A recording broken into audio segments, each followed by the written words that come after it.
दोस्तों, 18 मई 1955 को Hindu marriage act ने कानून का रूप लिया था। सबसे पहले हम जानेंगे कि यह अधिनियम किन लोगों पर लागू होता है। यह एक्ट हिंदू, बौद्ध, जैन, सिख धर्म के लोगों पर लागू होता है।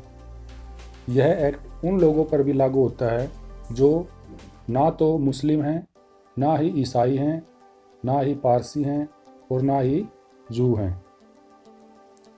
अब हम जानेंगे कि यह अधिनियम या एक्ट कह सकते हैं हम, इसके अनुसार कौन सी शादी को लीगल समझा जाएगा। इसके लिए अधिनियम की धारा 5 में कुछ शर्तें दी हैं। अगर शादी के समय ये सभी शर्तें पूरी होती हैं तो ही शादी को लीगल समझा जाएगा। पहली शर्त के अनुसार शादी के समय किसी भी पार्टी का जीवन साथी जीवित ना हो। दूसरी शर्त को 3 भागों में बांटा हुआ है, जिसका अर्थ है कि शादी के समय कोई भी पार्टी ऐसी नहीं होनी चाहिए जो दिमागी दिवालियापन के कारण से वैध सहमति यानी कि वैलिड कंसेंट देने में असमर्थ हो, या यद्यपि वैलिड कंसेंट देने में समर्थ हो पर किसी ऐसी दिमागी बीमारी से ग्रस्त हो जो कि उसे शादी के लिए, बच्चे पैदा करने के लिए अनफिट बनाती हो, या उसे पागलपन के दौरे पड़ते हों। तीसरी शर्त यह है कि शादी के समय दूल्हे की एज यानी कि उसकी उम्र कम से कम 21 वर्ष और दुल्हन की उम्र कम से कम 18 वर्ष होनी चाहिए। चौथी शर्त यह है कि शादी के लिए जो पार्टियां हैं वो प्रोहिबिटेड रिलेशनशिप की डिग्रीज में ना हों, लेकिन अगर उन पार्टियों के रीति या रिवाज ऐसी शादी के लिए परमिशन देते हैं तो वो शादी कर सकते हैं। पांचवी शर्त यह है कि शादी के लिए जो पार्टियां हैं वो एक दूसरे के सपिंडाज नहीं होने चाहिए, लेकिन अगर उन पार्टियों के रीति या रिवाज ऐसी शादी की परमिशन देते हैं तो वो शादी कर सकते हैं। अब हम जानेंगे डिग्रीज ऑफ प्रोहिबिटेड रिलेशनशिप का क्या अर्थ है। दो व्यक्तियों को डिग्रीज ऑफ प्रोहिबिटेड रिलेशनशिप में कहा जाएगा यदि एक दूसरे का लीनियल असेंडेंट यानी कि स्वशाखीय पूर्वज हो, या यदि एक दूसरे के लीनियल असेंडेंट या डिसेंडेंट का पति या पत्नी हो।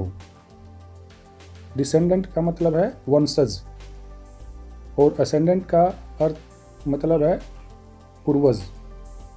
यदि एक दूसरे के भाई की या पिता या माँ के भाई की या दादा दादी नाना नानी के भाई की पत्नी, या यदि दोनों भाई और बहन हों, या चाचा व भतीजी व चाची व भतीजा, या भाई या बहन के बच्चे हों, या दोनों भाइयों के या दोनों बहनों के बच्चे हों, तो उन्हें डिग्रीज ऑफ प्रोहिबिटेड रिलेशनशिप में माना जाएगा। ये मैंने एक चार्ट भी दिया है दोस्तों, जिसमें कि डिग्रीज ऑफ प्रोहिबिटेड रिलेशनशिप दिखाया गया है कि आप कौन से रिश्ते जिनसे शादी नहीं कर सकते। अब हम जानेंगे कि सपिंडा रिलेशनशिप का क्या अर्थ है। सपिंडा रिलेशनशिप का अर्थ है किसी व्यक्ति के लिए यह है कि यदि माँ की साइड के पूर्वजों की बात करें तो 3rd जनरेशन यानी कि तीसरी पीढ़ी तक के रिश्ते सपिंडा रिलेशनशिप माने जाएंगे। यदि पिता की साइड की पूर्वजों की बात करें तो 5th जनरेशन तक के रिश्ते यानी 5वीं पीढ़ी तक के रिलेशनशिप जो हैं उनको सपिंडा रिलेशनशिप में शामिल किया जाएगा। ये चार्ट भी मैंने दिया है दोस्तों, इसमें आप देख सकते हैं कि फादर की साइड 5th जनरेशन तक कौन से रिश्ते हैं किनको हम मान सकते हैं सपिंडा रिलेशनशिप, और मदर साइड से किनको मान सकते हैं।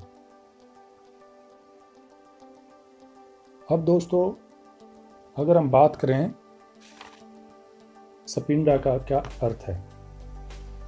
सपिंडा का अर्थ है दोस्तों दो व्यक्ति एक दूसरे के स्पिंदा कहे जाएंगे यदि पहला दूसरे के स्पिंदा रिलेशनशिप की लिमिट में लीनियल असेंडेंट है या उनका कोई कॉमन पूर्वज है जो एक दूसरे की स्पिंदा रिलेशनशिप की लिमिट या सीमा में आता है।